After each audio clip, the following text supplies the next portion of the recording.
नमस्कार दोस्तों, सुन लो UPSC YouTube channel पर आपका स्वागत है। नमस्कार। आज 25 जून 2025 बुधवार है और आज की तारीख, जैसा हम जानते हैं, भारतीय लोकतंत्र के इतिहास में एक बहुत ही महत्वपूर्ण दिन है। बिल्कुल। तो आज हम इसी के साथ कुछ और अहम समसामयिक घटनाओं का एक विस्तृत विश्लेषण करेंगे जो यूपीएससी की तैयारी के लिहाज से बेहद जरूरी है। हाँ, कोशिश यही रहेगी कि हम सिर्फ खबरें ना देखें बल्कि उनके पीछे के जो मुद्दे हैं, जो पैटर्न्स हैं, उनको समझें, कड़ियों को जोड़ें। बिल्कुल। तो चलिए शुरुआत करते हैं आज की सबसे बड़ी, सबसे अहम ऐतिहासिक कड़ी से, राष्ट्रीय आपातकाल के 50 साल। 50 साल, एक लंबा अरसा। हाँ, और केंद्र सरकार ने आज के दिन को संविधान हत्या दिवस के रूप में नामित किया है, औपचारिक रूप से एक गजट अधिसूचना के द्वारा। जी। सरकारी बयानों में, जैसे प्रधानमंत्री जी का बयान है, इसे भारतीय लोकतांत्रिक इतिहास के सबसे काले अध्यायों में से एक कहा गया है। जिक्र है कि कैसे संविधान के मूल्यों को अनदेखा किया गया, मौलिक अधिकार निलंबित हुए, प्रेस की आज़ादी खत्म हुई, नेताओं, कार्यकर्ताओं, नागरिकों को बिना मुकदमे के गिरफ्तार किया गया। हाँ, और कांग्रेस पर लोकतंत्र को गिरफ्तार करने का आरोप भी लगाया गया है। इसमें खास तौर से 42वें संवैधानिक संशोधन अधिनियम का जिक्र जरूरी है, जो आपातकाल के दौरान आया था। हाँ, और बीजेपी अध्यक्ष जेपी नड्डा जी का बयान है कि कांग्रेस में तानाशाही मानसिकता आज भी जारी है। ज्योतिरादित्य सिंधिया जी का कहना है कि कांग्रेस को हर साल पछतावा करना चाहिए। एक किताब भी रिलीज हुई है, the emergency diaries, years that forged a leader. ये सब सरकारी पक्ष है, लेकिन इसके साथ ही एक आलोचनात्मक दृष्टिकोण भी उभरता है। हाँ, क्या है वो?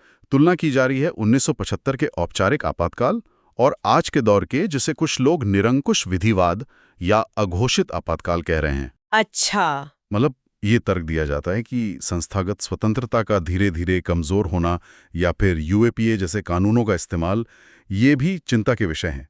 यहाँ हमें निष्पक्ष रहना होगा, दोनों पक्षों को देखना होगा। सही कहा। अब यूपीएससी के नजरिए से देखें तो ये सीधा जीएस पेपर 2 पॉलिटी का मामला है। अनुच्छेद 352 राष्ट्रीय आपातकाल। बिल्कुल। और यहाँ ये समझना जरूरी है कि मूल प्रावधान क्या थे और 44वें संशोधन अधिनियम 1978 ने क्या बदलाव लाए। ये संशोधन जनता पार्टी सरकार लाई थी आपातकाल के अनुभव के बाद। हाँ, वो सुरक्षा उपाय थे, है ना? क्या थे वो मुख्य बदलाव? देखिए, सबसे बड़ा बदलाव था आपातकाल लगाने के आधार को लेकर। पहले आंतरिक अशांति जैसा शब्द था, जो काफी अस्पष्ट था। हाँ, इसकी व्याख्या कोई भी कर सकता था। बिल्कुल।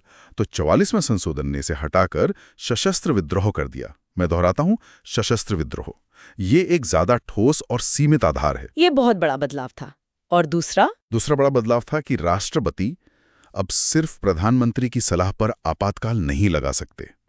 इसके लिए केंद्रीय मंत्रिमंडल की लिखित सलाह अनिवार्य कर दी गई। लिखित सलाह? अच्छा, यानी पूरी कैबिनेट की सहमति जरूरी है, और वो भी लिखित में। तीसरा, आपातकाल को जारी रखने के लिए नियमित संसदीय अनुमोदन की जरूरत। मतलब संसद का नियंत्रण बढ़ाया गया। ये सब चेक और बैलेंस मजबूत करने के लिए था। ये समझना बहुत जरूरी है कि कैसे संविधान ने खुद को सुधारा। अब न्यायपालिका की भूमिका की बात करें आपातकाल के दौरान, वो एडीएम जबलपुर मामला। हाँ, एडीएम जबलपुर बनाम शिवकांत शुक्ला मामला 1976। इसे हेबियस कॉर्पस केस भी कहते हैं। दोबारा सुनिए, हेबियस कॉर्पस केस। ये संस्थागत सत्यनिष्ठा का एक बहुत बड़ा केस स्टडी है। इसमें क्या हुआ था? सुप्रीम कोर्ट ने 4-1 के बहुमत से फैसला दिया कि आपातकाल के दौरान बंदी प्रत्यक्षीकरण याचिका यानी हेबियस कॉर्पस का अधिकार निलंबित रहेगा। मतलब सरकार किसी को भी बंदी बना सकती थी और उसे कोर्ट में चुनौती नहीं दी जा सकती थी। ओह, लेकिन एक जज ने विरोध किया था। हाँ, जस्टिस एच आर खन्ना अकेले जज थे जिन्होंने असहमति जताई, और इसकी कीमत उन्हें चुकानी पड़ी। उन्हें बाद में मुख्य न्यायाधीश नहीं बनाया गया, वरिष्ठता के बावजूद। ये तो बहुत बड़ी बात है। इसका मूल संरचना सिद्धांत से क्या संबंध है? बहुत गहरा संबंध है। केशवानंद भारती मामला 1973, जिसमें सुप्रीम कोर्ट ने कहा था कि संसद संविधान में संशोधन तो कर सकती है, लेकिन उसकी मूल संरचना, बेसिक स्ट्रक्चर को नहीं बदल सकती। एडीएम जबलपुर में बहुमत के फैसले को कई लोग इस सिद्धांत से पीछे हटना मानते हैं, जबकि जस्टिस खन्ना के विरोध को मूल संरचना और मौलिक अधिकारों की रक्षा के प्रयास के रूप में देखा जाता है। यह सिद्धांत कार्यपालिका और विधायिका पर न्यायपालिका के नियंत्रण का एक महत्वपूर्ण साधन है। और जीएस पेपर 4 एथिक्स के लिए भी यहाँ बहुत कुछ है। संवैधानिक नैतिकता का उल्लंघन, जस्टिस खन्ना के दृढ़ विश्वास का साहस, सिविल सेवकों की नैतिक दुविधाएं, प्रेस की स्वतंत्रता की भूमिका। हाँ, मीडिया की भूमिका एक नैतिक दिशासूचक के रूप में, पत्रकारों की जिम्मेदारी, ये सब एथिक्स के केस स्टडीज बन सकते हैं। आजकल के राजनीतिक विमर्श में भी एक गूंज रहा है। एक तरफ सरकार का संविधान हत्या दिवस का नैरेटिव, दूसरी तरफ विपक्ष का संसद में संविधान की प्रति लेकर प्रदर्शन करना। हाँ, और सिंधिया जी का कटाक्ष भी था कि विपक्ष सिर्फ संविधान की प्रति लेकर घूम रहा है। दोनों पक्ष संविधान के सच्चे रक्षक होने का दावा कर रहे हैं। तो समकालीन प्रासंगिकता क्या है इसकी? क्या आपातकाल के मुद्दे आज भी जिंदा हैं? बिल्कुल।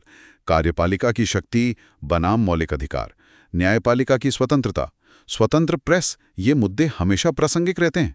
हाल के दिनों में भी धन विधेयक के उपयोग पर बहस, न्यायिक नियुक्तियों पर कॉलेजियम बनाम एनजेएसी की बहस, यूएपीए जैसे कानूनों के इस्तेमाल पर चिंताएं, ये सब उसी मूल तनाव की ओर इशारा करते हैं।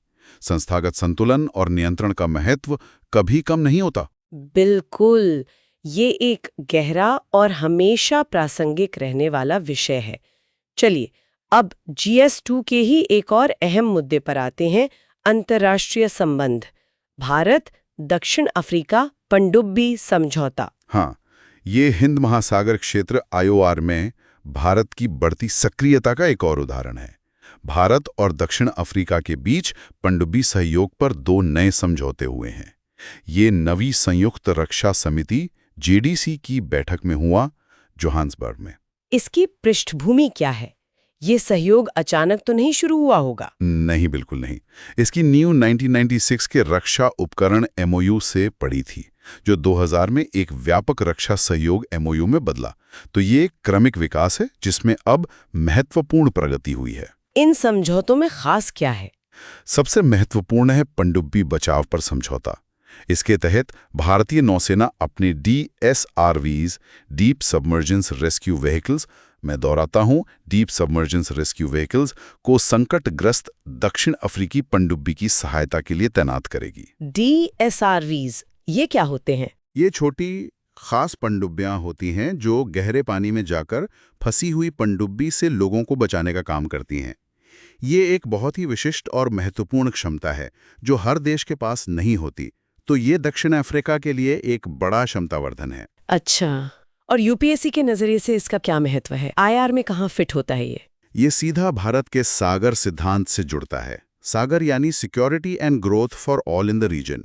फिर से सुनिए, security and growth for all in the region. Bharat इस क्षेत्र में एक नेट सुरक्षा प्रदाता, नेट सिक्योरिटी प्रोवाइडर के रूप में उभर रहा है। नेट सुरक्षा प्रदाता, इसका क्या मतलब है? इसका मतलब है कि भारत न सिर्फ अपनी सुरक्षा सुनिश्चित कर रहा है, बल्कि क्षेत्र के अन्य देशों की सुरक्षा क्षमता बढ़ाने में भी मदद कर रहा है, एक सुरक्षित समुद्री वातावरण बना रहा है।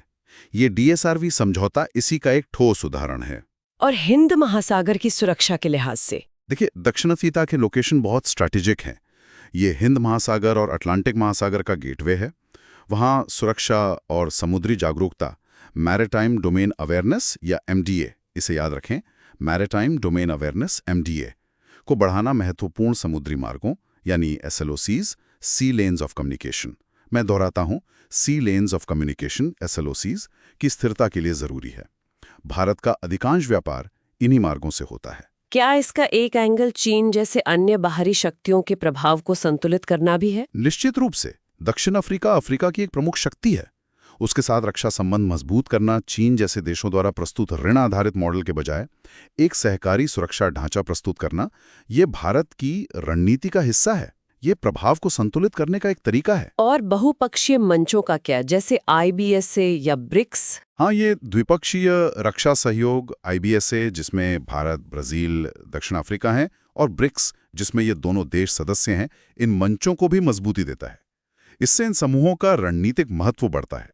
तो ये भारत के रक्षा कूटनीति में एक बदलाव को भी दिखाता है, सिर्फ उपकरण बेचने से आगे। बिल्कुल, ये लेन देन, ट्रांजैक्शनल से सहयोग, कोऑपरेटिव, पार्टनरशिप, साझेदारी और संयुक्त प्रशिक्षण की ओर एक स्पष्ट बदलाव है। DSRV की पेशकश अपने आप में खास है। ये विशिष्ट तकनीक है, इसमें दोनों नौसेनाओं की संपत्तियों का एकीकरण होगा। ये एक स्ट्रेटेजिक इनेबलर है, विश्वास बनाता है और एक तरह की कार्यात्मक निर्भरता, फंक्शनल इंटरडिपेंडेंसी भी स्थापित करता है।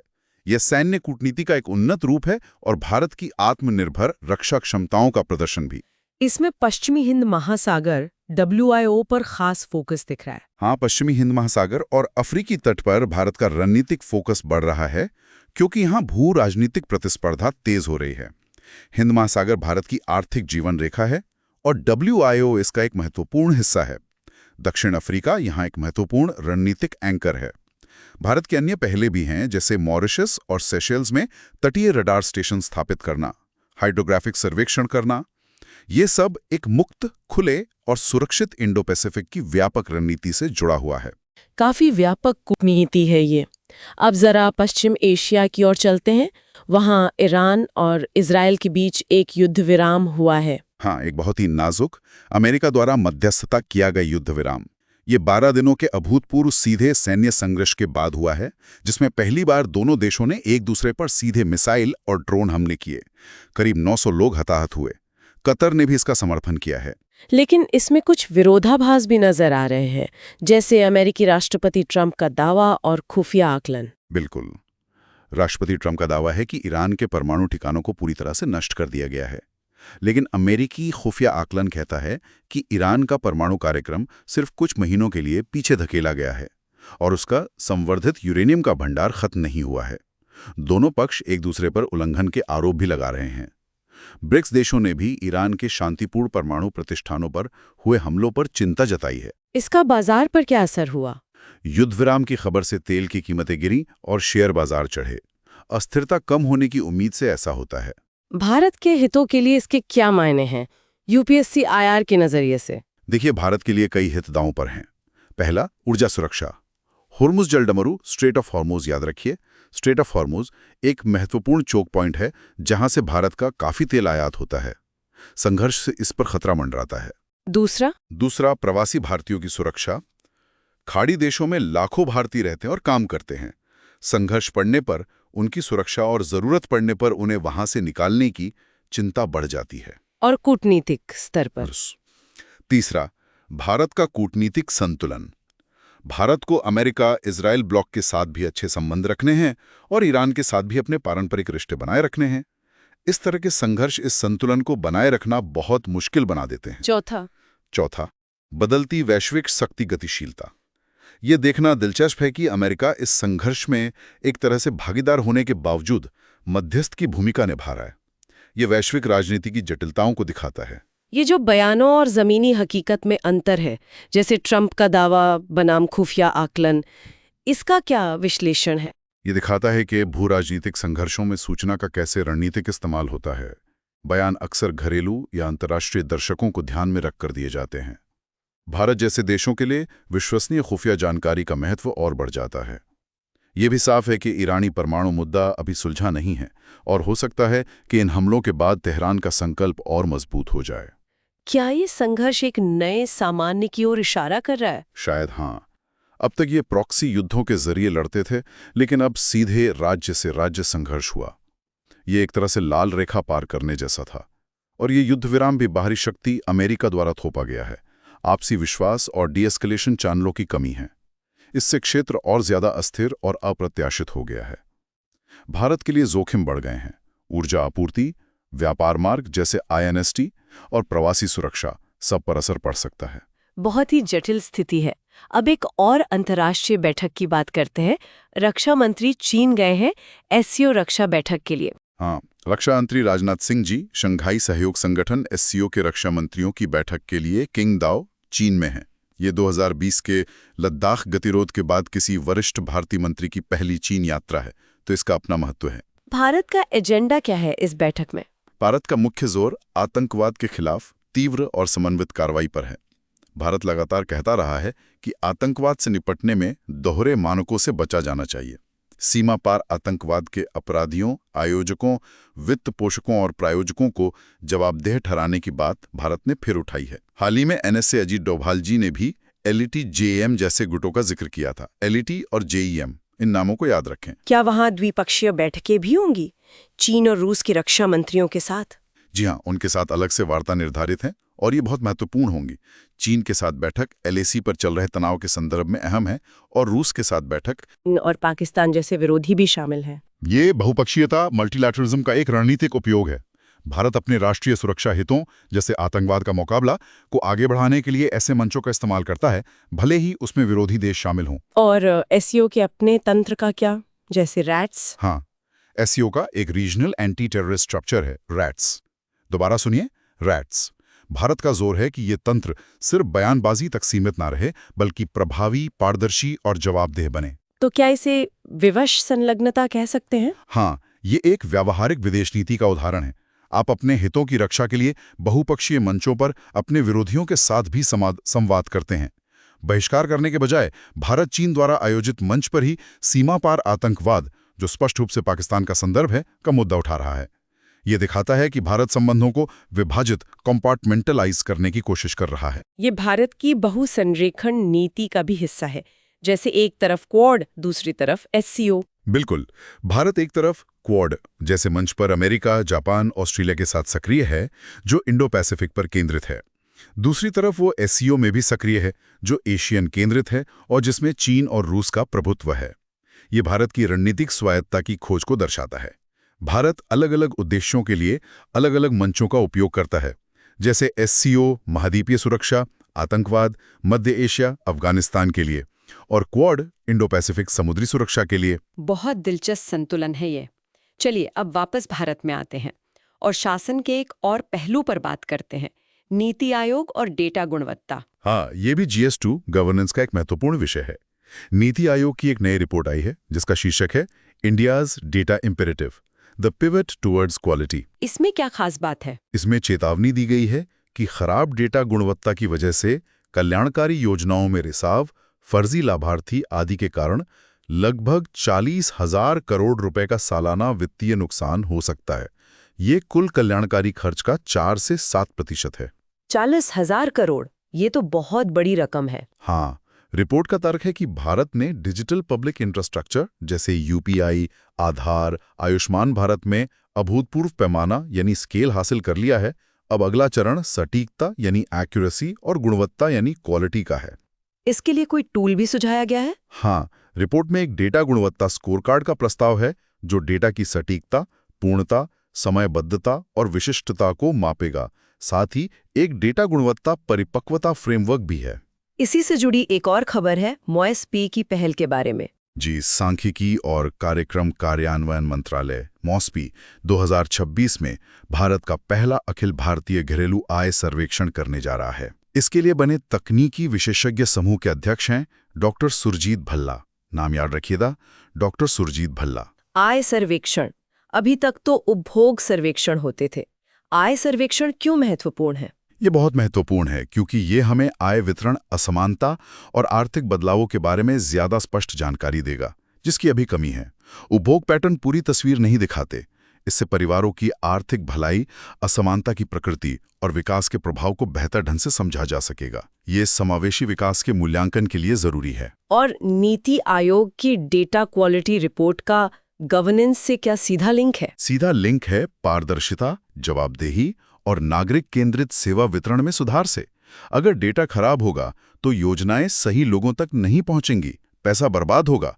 ये खराब डेटा से होने वाला राजकोषीय रिसाव प्रशासनिक सुधारों के लिए एक शक्तिशाली तर्क है।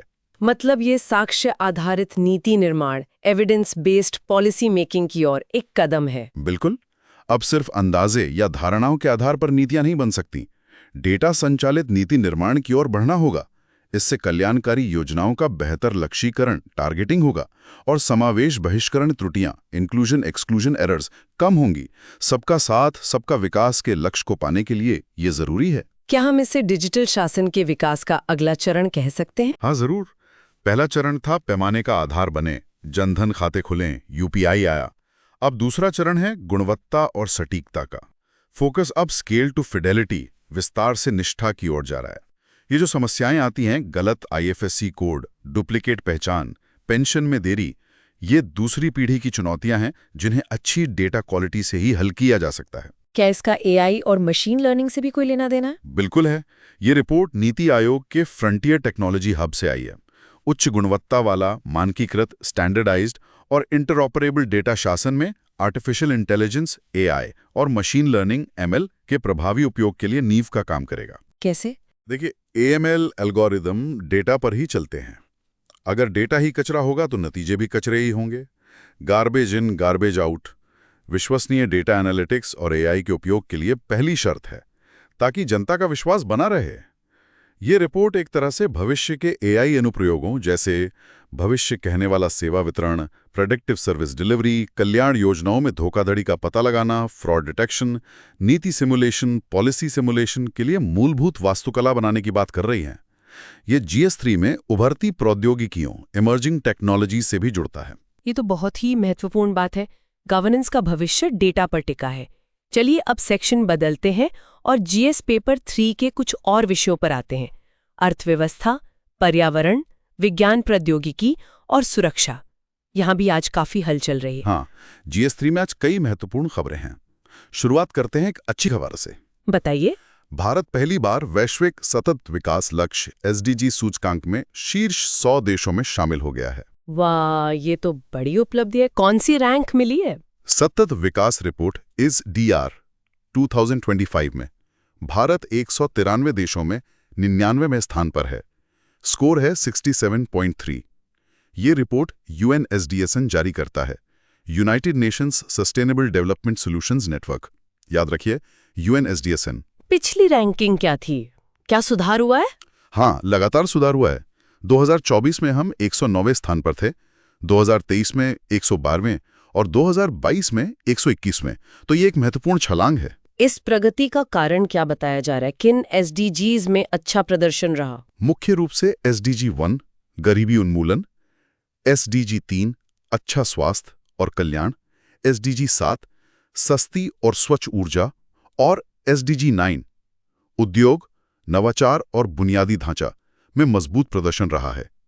इसका श्रेय आयुष्मान भारत, PM उज्ज्वला योजना और जल जीवन मिशन जैसी योजनाओं को दिया जा रहा है। जल जीवन मिशन का नाम दोबारा सुनिए।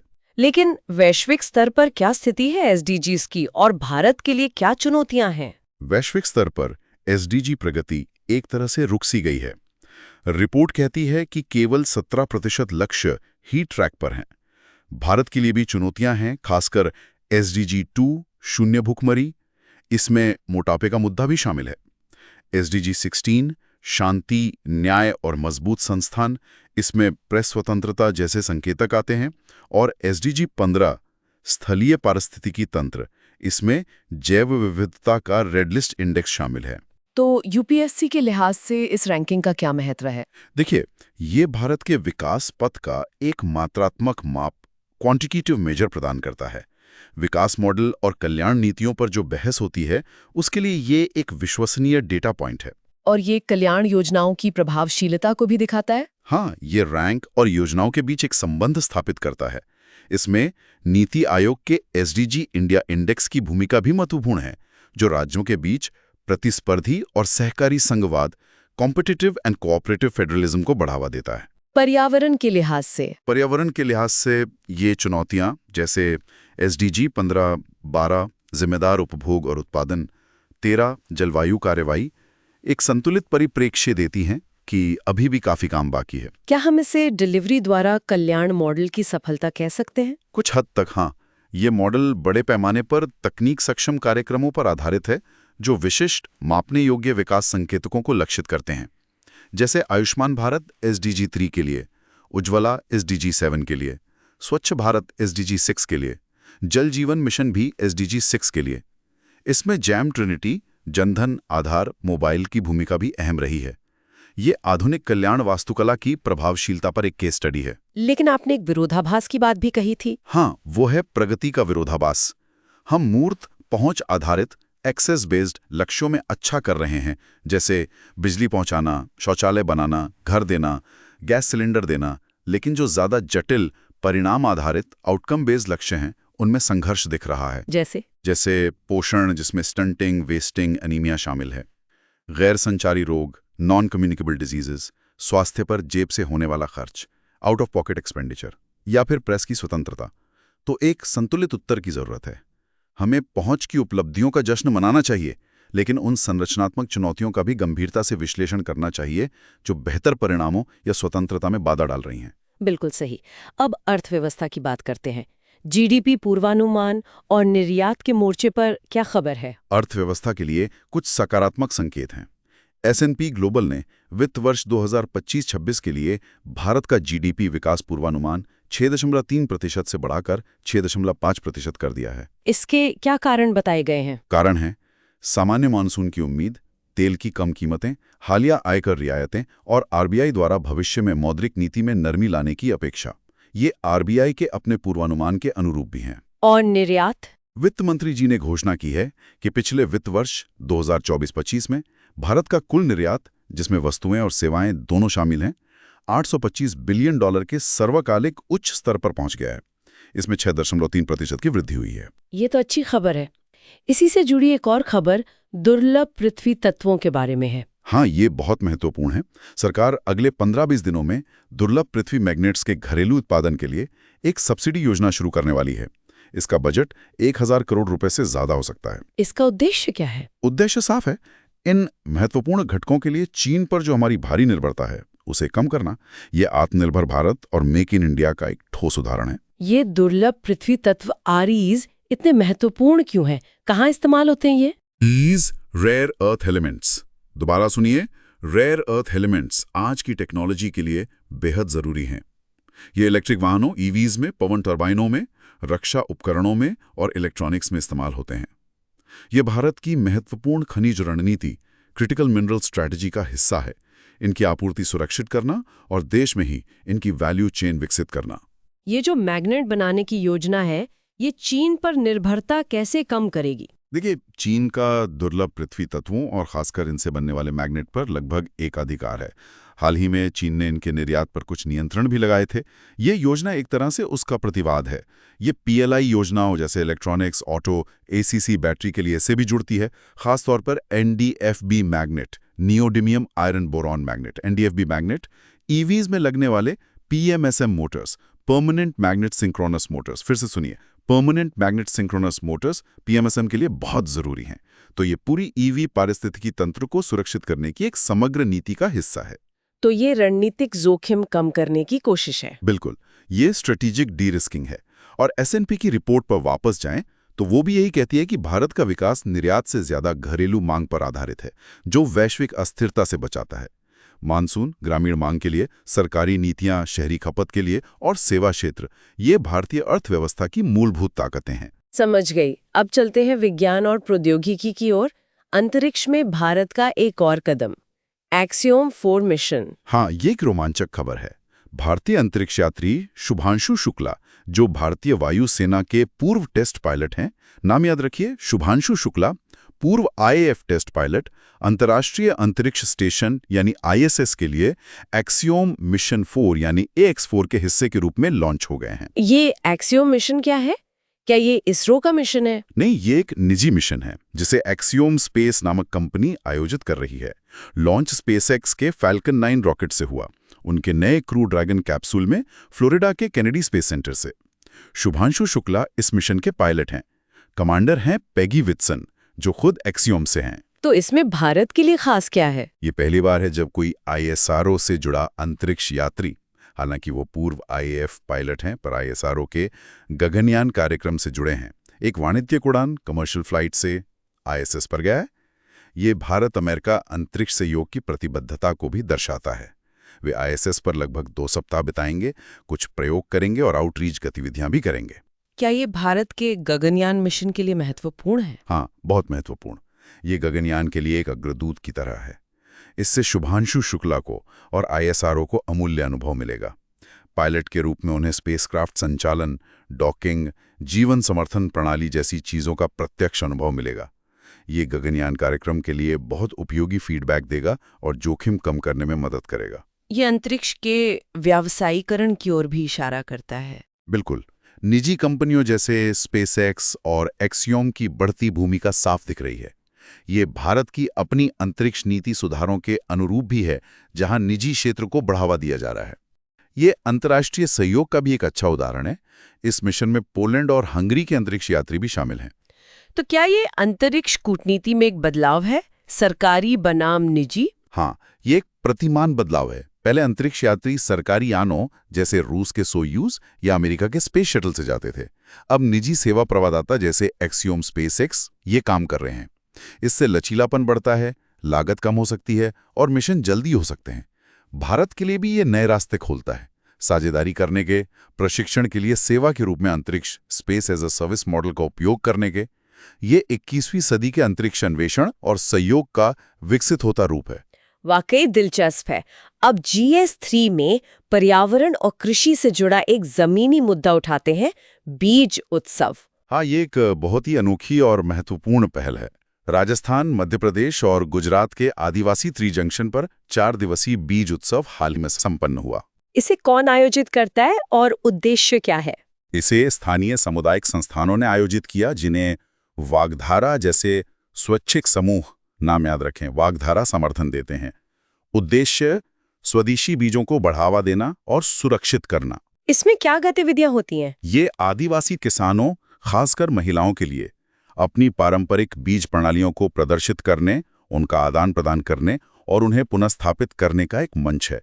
यहाँ दुर्लभ पारंपरिक किस्में देखने को मिली, जैसे दूध मोगर मक्का और काली कामोद धान। नाम फिर से सुनिए, दूध मोगर मक्का, काली कामोद धान। इन पारंपरिक किस्मों की क्या खासियत है? इनकी खासियत है कि ये स्थानीय जलवायु परिस्थितियों के प्रति प्राकृतिक रूप से लचीली होती हैं और कम रासायनिक आदानों, केमिकल इनपुट्स के साथ पनपती हैं।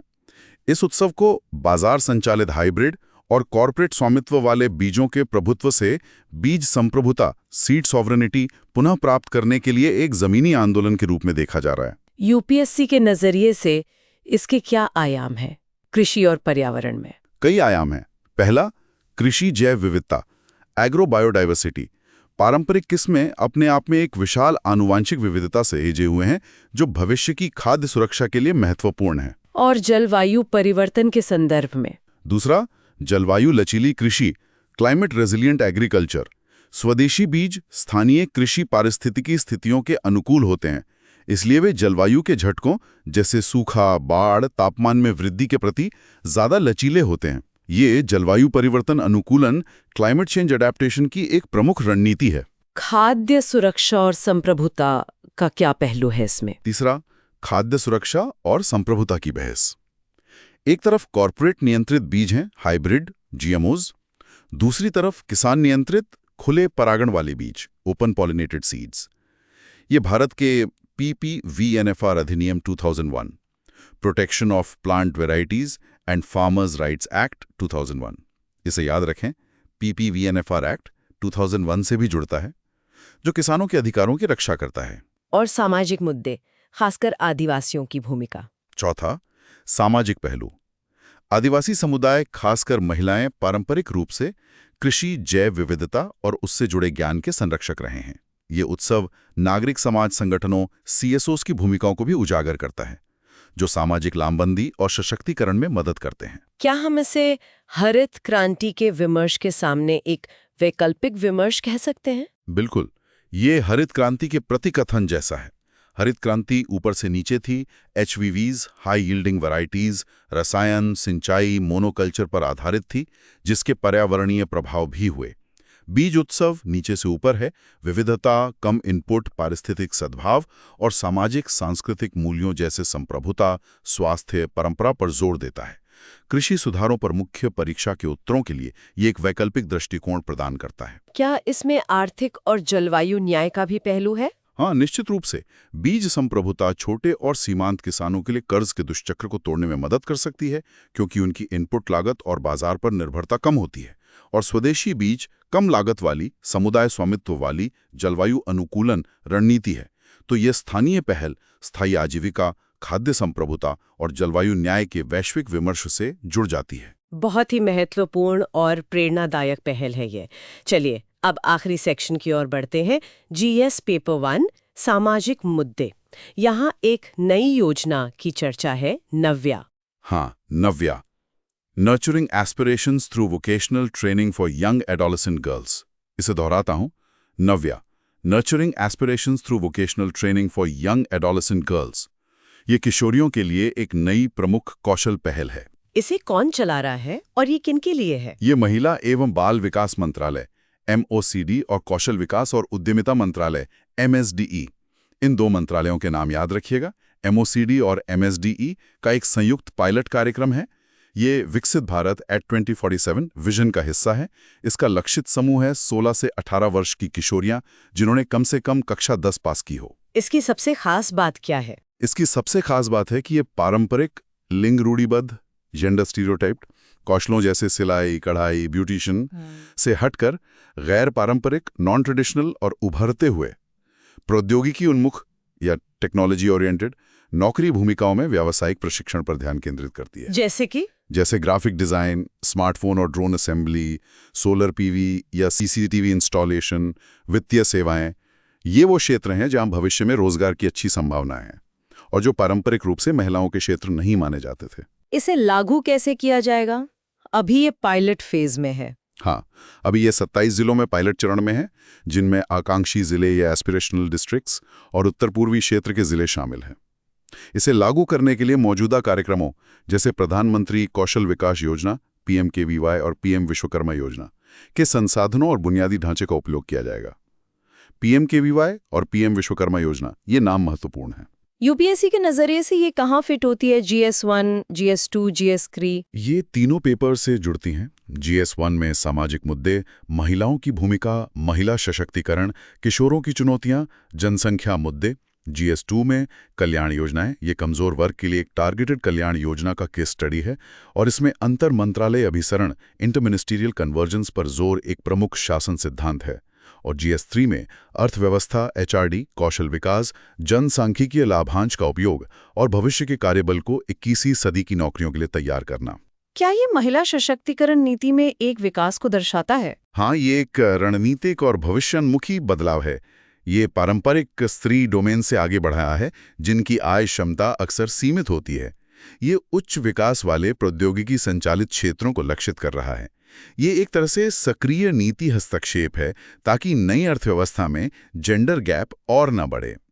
ये लड़कियों को तकनीशियन, डिजाइनर, उद्यमी बनने के लिए तैयार करने की कोशिश है। ये नीति की परिपक्वता को भी दिखाता है, सिर्फ रोजगार से आगे बढ़कर गुणवत्तापूर्ण, उच्च मूल्य वाले भविष्य के लिए तैयार करियर पर फोकस। और आपने स्मार्ट शासन और अभिसरण की बात की। हाँ, ये स्मार्ट शासन का एक अच्छा उदाहरण है। कोई नई भारी भरकम नौकरशाही बनाने के बजाय ये एक दुबला और कुशल मॉडल अपना रहा है। ये दो प्रमुख मंत्रालयों की शक्तियों का अभिसरण कर रहा है। MWCD की गहरी पहुंच है, शायद आंगनवाड़ी नेटवर्क के जरिए किशोरियों की पहचान और लामबंदी में मदद मिलेगी। और MSD के पास प्रशिक्षण का बुनियादी ढांचा और प्रमाणन प्रणाली है। और ये PMKVY, PM विश्वकर्मा जैसी मौजूदा योजनाओं पर निर्भर है। इस शासन के लिए एक प्लग एंड प्ले दृष्टिकोण जैसा है। इससे प्रभाव को अधिकतम किया जा सकता है, दोहराव से बचा जा सकता है, प्रशासनिक लागत कम होती है और सेवाओं का तेजी से रोल आउट हो सकता है। GS2 के उत्तरों के लिए ये एक बहुत सकारात्मक केस स्टडी है। बहुत ही बढ़िया। तो आज हमने काफी सारे मुद्दों पर विस्तार से बात की। अब समय है हमारे रैपिड फायर राउंड का, प्रीलिम्स कॉर्नर और मेंस कनेक्ट। बिल्कुल, चलिए प्रीलिम्स के लिए कुछ मुख्य तथ्यों को जल्दी से दोहरा लेते हैं। पहला, संविधान हत्या दिवस 25 जून 1975 के राष्ट्रीय आपातकाल की वर्षगांठ। भारत की SDG रैंक 2025 99वां स्थान, स्कोर 67.3, रिपोर्ट UN SDSN द्वारा। नाव्या योजना 16-18 वर्ष की किशोरियों के लिए व्यावसायिक प्रशिक्षण गैर पारंपरिक क्षेत्रों में, MWCD और MSDE की संयुक्त पहल। एक्सियन 4 ISS के लिए निजी अंतरिक्ष यात्री मिशन, भारतीय अंतरिक्ष यात्री शुभांशु शुक्ला इसके पायलट हैं। भारत दक्षिण अफ्रीका JDC 9वीं बैठक जोहान्सबर्ग में हुई पनडुब्बी सहयोग समझौते हुए, खासकर DSRV पर। बीज उत्सव स्वदेशी बीजों के संरक्षण पर केंद्रित उत्सव, राजस्थान, मध्य प्रदेश, गुजरात त्रिजंक्शन पर हुआ। वागधारा जैसे समूहों द्वारा समर्थित पारंपरिक किस्में जैसे दूध मोगर और काली कामोद। पहला घरेलू आय सर्वेक्षण भारत का पहला व्यापक सर्वेक्षण होगा, 2026 में शुरू, MOSPI NSO द्वारा किया जाएगा। तकनीकी विशेषज्ञ समूह के अध्यक्ष डॉक्टर सुरजीत भल्ला। दुर्लभ पृथ्वी मैग्नेट क्यों महत्वपूर्ण है? EVs में इस्तेमाल होने वाले PMSM मोटर्स के लिए, खासकर NDFE-B मैग्नेट। प्रमुख तत्व नियोडीमियम, ND, प्रेजोडाइमियम PR। बहुत अच्छे। अब मेंस के लिए कुछ अभ्यास प्रश्न। मैं पहला प्रश्न पढ़ती हूँ GS2 से। पूछिए। राष्ट्रीय आपातकाल की 50वीं वर्षगांठ मौलिक अधिकारों और कार्यकारी शक्ति के बीच अंतर्निहित तनावों के एक महत्वपूर्ण याद दिलाती है। आपातकाल की संवैधानिक और राजनीतिक विरासत और भारत में लोकतांत्रिक मूल्यों पर समकालीन बहसों में इसकी प्रासंगिकता का समालोचनात्मक विश्लेषण करें। 15 मार्क्स 250 वर्ड्स। अच्छा प्रश्न है। इसमें संवैधानिक प्रावधान, अनुच्छेद 352 44वां संशोधन, न्यायिक पहलू ADM जबलपुर, केशवानंद भारती, राजनीतिक विमर्श और समकालीन प्रासंगिकता सबको शामिल करना होगा। दूसरा प्रश्न GS2 से ही। दक्षिण अफ्रीका के साथ भारत का हालिया पनडुब्बी सहयोग समझौता एक द्विपक्षीय संधि से कहीं अधिक है। ये हिंद महासागर क्षेत्र में उसकी रणनीतिक महत्वाकांक्षाओं का एक बयान है।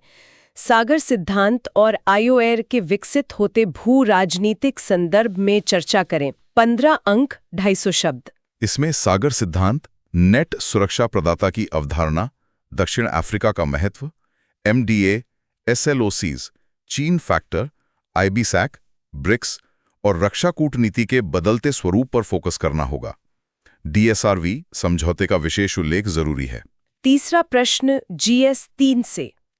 हालांकि SDG सूचकांक के शीर्ष 100 में भारत का प्रवेश पहुंच आधारित लक्ष्यों में प्रगति से प्रेरित एक सराहनीय उपलब्धि है, परिणाम आधारित लक्ष्यों में महत्वपूर्ण चुनौतियां बनी हुई हैं। प्रासंगिक उदाहरणों के साथ इस द्वंद्व को उजागर करते हुए भारत के SDG प्रदर्शन का समालोचनात्मक मूल्यांकन करें।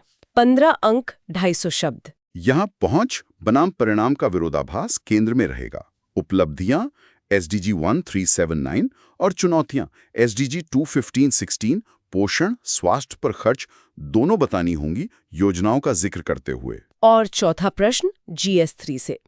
बीज उत्सव जैसे आंदोलन कृषि के लिए एक जमीनी दृष्टिकोण का प्रतिनिधित्व करते हैं, जो प्रमुख इनपुट गहन प्रतिमान को चुनौती देता है। जलवायु परिवर्तन और कृषि संकट के संदर्भ में भारत में खाद्य सुरक्षा सुनिश्चित करने और कृषक समुदायों को सशक्त बनाने के लिए बीज संप्रभुता के महत्व पर चर्चा करें। 15 अंक 250 शब्द। इसमें बीज संप्रभुता की अवधारणा, कृषि जैव विविधता, जलवायु लचीलापन, खाद्य सुरक्षा, PPVNFR एक्ट, हरित क्रांति से तुलना और आर्थिक जलवायु न्याय के पहलुओं पर लिखना होगा। आदिवासी समुदायों और CSOs की भूमिका का भी जिक्र किया जा सकता है। बहुत बढ़िया। तो ये थे आज के मेंस अभ्यास प्रश्न। तो ये था आज का हमारा विस्तृत विश्लेषण। देखिए, आज हमने कितनी सारी अलग-अलग घटनाओं पर बात की, लेकिन उनमें एक अंतर्निहित जुड़ाव था। हाँ बिल्कुल। आपातकाल की बहस आज की राजनीति और संवैधानिक मूल्यों से जुड़ती है। पनडुब्बी समझौता हिंद महासागर में भारत की बढ़ती भूमिका और सागर सिद्धांत से जुड़ता है। SDG रैंक हमारी कल्याणकारी योजनाओं की सफलता और चुनौतियों दोनों को दर्शाती है। नीति आयोग की रिपोर्ट गवर्नेंस के भविष्य और AI की तैयारी से जुड़ती है। नव्या योजना महिला सशक्तिकरण के बदलते स्वरूप और कौशल विकास से जुड़ती है। और बीज उत्सव जमीनी स्तर पर पर्यावरण संरक्षण, कृषि और संप्रभुता के मुद्दों को जोड़ता है। यही तो खेल है। ये सिर्फ तथ्यों को रटना नहीं है, ये एक कहानी बुनने जैसा है। हर दिन आप ज्ञान के इस खूबसूरत जटिल ताने बाने में कुछ और धागे जोड़ते हैं, जिसे आप परीक्षा हॉल में प्रस्तुत करेंगे। एकदम सही कहा। तो आज की मुख्य बातें संक्षेप में दोहरा लेते हैं। पहला, आपातकाल की स्थायी विरासत और लोकतांत्रिक मूल्यों के लिए उसके सबक, खासकर संवैधानिक सुरक्षा उपाय और संस्थागत संतुलन का महत्व। दूसरा, सागर सिद्धांत का व्यवहारिक क्रियान्वयन और हिंद महासागर क्षेत्र में भारत की बढ़ती रणनीतिक भूमिका, जैसा कि दक्षिण अफ्रीका के साथ पनडुब्बी समझौते में दिखता है। तीसरा, पश्चिमी एशिया में ईरान इजरायल संघर्ष विराम के बाद भी नई अस्थिरता और भारत के लिए ऊर्जा, प्रवासी और कूटनीतिक संतुलन के बढ़ते जोखिम। चौथा, SCO जैसे बहुपक्षीय मंचों का भारत द्वारा रणनीतिक उपयोग, खासकर आतंकवाद पर अपना स्पष्ट रुख रखने और विरोधियों के साथ भी संवाद बनाए रखने के लिए। पांचवां, डेटा गुणवत्ता अब शासन का अगला महत्वपूर्ण चरण है, जो न सिर्फ कल्याणकारी योजनाओं की डिलीवरी सुधारेगा, बल्कि AI/ML जैसी भविष्य की तकनीकों के लिए नींव भी तैयार करेगा। छठा, SDG में भारत की प्रगति का विरोधाभास, पहुंच आधारित लक्ष्यों में सफलता, लेकिन परिणाम आधारित लक्ष्यों में चुनौतियां बनी हुई हैं। सातवां, भारतीय अर्थव्यवस्था का लचीलापन, जो घरेलू मांग पर आधारित है और महत्वपूर्ण खनिजों जैसे दुर्लभ पृथ्वी तत्वों में आत्मनिर्भरता हासिल करने का रणनीतिक प्रयास। और अंतरिक्ष के व्यावसायीकरण को भी दर्शाता है। नौवां, बीज उत्सव के माध्यम से बीज संप्रभुता का महत्व और टिकाऊ कृषि के लिए एक जमीनी समुदाय आधारित दृष्टिकोण। और 10वां, नाविया योजना का लॉन्च, जो महिला सशक्तिकरण के लिए एक भविष्योन्मुखी मॉडल है, पारंपरिक भूमिकाओं से हटकर प्रौद्योगिक उन्मुख कौशल पर ध्यान केंद्रित करता है और स्मार्ट शासन का उदाहरण है। बहुत बढ़िया सारांश। तो दोस्तों, लगे रहिए, आज की चर्चा काफी गहन थी। गहरी समझ बनाने के लिए इसे दोबारा जरूर सुने। याद रखिए, ये ज्ञान न केवल यूपीएससी के लिए बल्कि एक जागरूक नागरिक बनने और जीवन को समझने के लिए भी फायदेमंद है। जोश बिल्कुल हाई रखना है। कल फिर मिलेंगे नई खबरों और नए विश्लेषण के साथ। और हाँ, अगर आपको ये चर्चा उपयोगी लगी हो, आपको लगा हो कि इससे आपकी तैयारी में कुछ मदद मिली है, तो कृपया सुन लो यूपीएससी यूट्यूब चैनल को लाइक करें, शेयर करें, अपने सवाल या विचार कमेंट्स में बताएं और हाँ, सब्सक्राइब करना न भूलें। बिल्कुल। और अगर आप चाहें तो सुपर थैंक्स के जरिए भी अपना समर्थन दिखा सकते हैं। आपके सहयोग से ही हम इस चैनल को लंबे समय तक आप सबके लिए उपयोगी बनाए रख पाएंगे। धन्यवाद। धन्यवाद।